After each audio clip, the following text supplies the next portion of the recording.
સુરત મહાનગરપાલિકા દ્વારા શહેરના રસ્તાઓની ગુણવત્તા સુધારવા માટે ચલાવવામાં આવતા વ્યાપક રીસર્ફેસિંગ અભિયાન હેઠળ સેન્ટ્રલ ઝોન સ્થિત લાલ દરવાજા ગોટાળાવાડી વિસ્તારમાં મોટાભાઈ રસ્તા રિપેરિંગનું કામ પૂર્ણ કરવામાં આવ્યું છે। આ કામગીરી દરમિયાન રસ્તાઓના રીસર્ફેસિંગ માટે 300 ટન ડામરનો ઉપયોગ કરવામાં આવ્યો છે। મહાનગરપાલિકા સેન્ટ્રલ ઝોનના અધિકારીઓએ જણાવ્યું હતું કે લાલ દરવાજા ગોટાળાવાડી વિસ્તારના રસ્તાઓ પર થયેલા ઘસારા અને ખાડાઓને ધ્યાનમાં લઈને તેમનું સંપૂર્ણ રીસર્ફેસિંગ કરવાનું નક્કી કરવામાં આવ્યું હતું।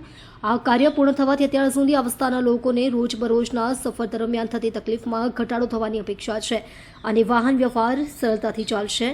એસએમસીના સેન્ટ્રલ ઝોનના અધિકારીઓએ જણાવ્યું હતું કે હાલમાં સેન્ટ્રલ ઝોનના મોટાભાગના રસ્તાઓ પર રિપેર અને રીસર્ફેસિંગની કામગીરી પૂર્ણ કરી લીધી છે। અમે ઉચ્ચ ગુણવત્તાવાળી સામગ્રી અને આધુનિક તકનીકનો ઉપયોગ કરીને કામ કર્યું છે જેથી રસ્તાઓ લાંબા સમય સુધી ટકાઉ રહે। શહેરવાસીઓએ રસ્તાઓના રિપેરિંગની કામગીરીની પ્રશંસા કરી છે। આ વિસ્તારના એક રહેવાસીએ કહ્યું, રસ્તા પર ઘણા મોટા ખાડા હતા જેના કારણે ગાડી ચલાવવી ખૂબ જ મુશ્કેલ થઈ પડતી હતી। રીસર્ફેસિંગ થવાથી હવે સફર સુગમ થઈ છે। મહાનગરપાલિકાનું કહેવું છે કે શહેરના અન્ય ઝોનમાં પણ રસ્તાઓની સુધારણા